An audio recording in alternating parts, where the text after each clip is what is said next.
Okay, back in June when the Diablo Rise of the Necromancer expansion came out, I did a few videos on different builds that I tried out. One of them was Pestilence, and Pestilence unfortunately wasn't really tuned for higher level, greater rifts. And recently, Blizzard patched Diablo and brought Pestilence up to the level of other Necromancer builds, which was awesome.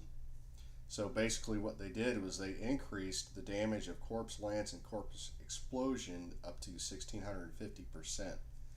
So, where this build basically was only good for doing regular Nephilim rifts, they've basically upgraded enough to where you can run just about any kind of rift in it, as far as greater lift levels go. So, I've only done level 70, and I'll do a little run on level 70. Actually, I've done level 78, but this character is really tuned for level 70, lower rifts, doing bounties, as well as doing um, just farming basically.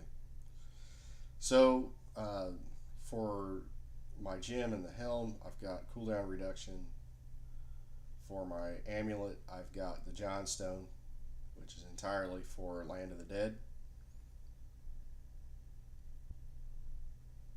Nemesis bracers, which Nemesis bracers are hugely important. Ring of Royal Grandeur, because I have to have the gloves, there's no getting around it. Dainty's Binding for damage reduction. And then I've got Relena's Shadow Hook, which I believe gives you the most damage possible.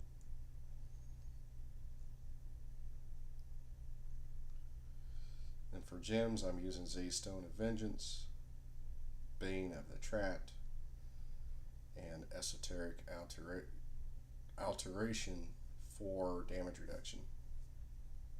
I'm using the Envious Blade and the Kanai's Cube. Now, I don't know how often the Envious Blade is used in Necro builds in general, but I want to front load as much damage as I possibly can for my Corpse Lance, and so I want it to make it to where it's going to one-shot most regular monsters. Corpse Whisper Pauldrons are obviously given for any Corpse Lance build, as is Crispus Sentence for any build at all involving a Necromancer. Got Flesh Golem, I'm using Devouring Aura, Decrepify, Borrowed Time. I'm using Blood Rush, Land of the Dead, and Corpse Lance Visceral Impact, which is the stun effect. Stun effect is going to tie into Crispus Sentence, which is going to give triple damage. Life from Death is important because I'm using Blood as power for cooldown reduction, so I'm actually going to want to take damage to an extent. Overwhelming Essence, which ties into Relena's Shadow Hook, and Stand Alone.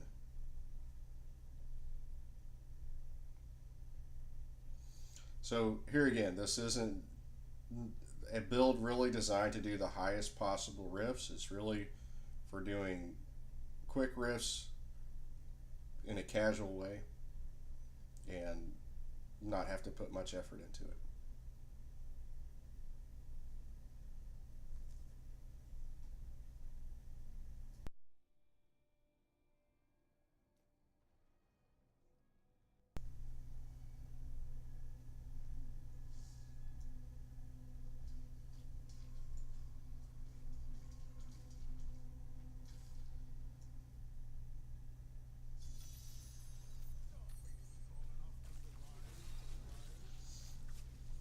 So I know level 70 isn't exactly a very high level, but it's really not my intent to run very high level rifts here. I did a level 78 like I mentioned earlier, so I imagine I can probably do a level 80 using the current gear I've got. But really, the point here is it's kind of like a whirlwind build for the barbarian.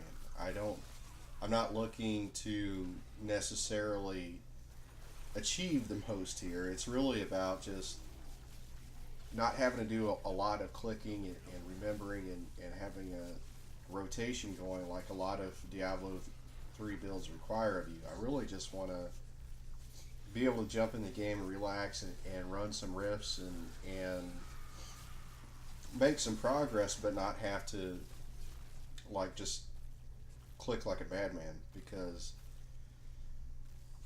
like I've done a before patch 2.6.1, I ran a Rathma's build, which I got to level 85 on it, and 85, I mean, honestly, isn't, it's not much. It's not, it's more, 85 is probably like the baseline for most people. I mean, it's not even GRF 100. So I'm aware that's not really something to brag about, but I did get to at least, kind of out of the newbie realm of gameplay. But for this particular build, like I said, it's probably capable of doing higher level riffs, but that's really not the point of it. It's really just to be able to come in and it's basically so automated that it doesn't really take much input from you. So that's that's really the point of it. And to me, that's fun. It's like it's more like the original Diablo or Diablo 2, where because of the Kanai's cube, they've added so much complexity to the gameplay. And Diablo 3 is built about being fast and running rifts and content, even bounties, as quickly as possible. And basically, because it's a kind of a farming, grindy kind of game. And to me, this build in particular, like a whirlwind type of build, it lets you just get in the game and not have to click so dang much. I mean, really, I've watched some videos by guys that are, done some over level 100, 110 riffs, and I mean, personally, that type of gameplay just doesn't interest me as a player. That's not really. I mean, I get the achievement aspect of it, of going to a high level, getting as far as you can in the game, and really making that your focus. And that's generally the focus of a lot of games. But for me personally, because of the way gear progression works in this game, if at all possible, I would like to progress and not have to put the kind of crazy effort that I see people. I mean, if you listen to some of these guys' videos, depending on their mic positioning, you can hear them tapping their mouse. It's just like this ultra fast, just click click click click, and I'm like, I'm going, guy, I cannot, I couldn't play like that for very long. For the people who can, I'm not putting that down. I don't want to say that in any way whatsoever, but for me, I just cannot take that kind of gameplay. But this I can do level 70 in under 4 minutes easily. I think this is under 4 minutes right here. So, like I said, decent level of content, minimal effort, and this is something you can watch TV while you're doing this. I mean, it's that easy. So, I don't. I think some people a lot of times they're looking for like the ultimate guide to, or just to see how it works or what it takes to get to a really high grade rift level. And yeah, that's definitely not my intent here at all. It's really just to play the way I want to play and still be able to progress. I can still level gems up. I can still get primal. Um, Bounties are crazy easy. I mean, you basically just face roll bounties.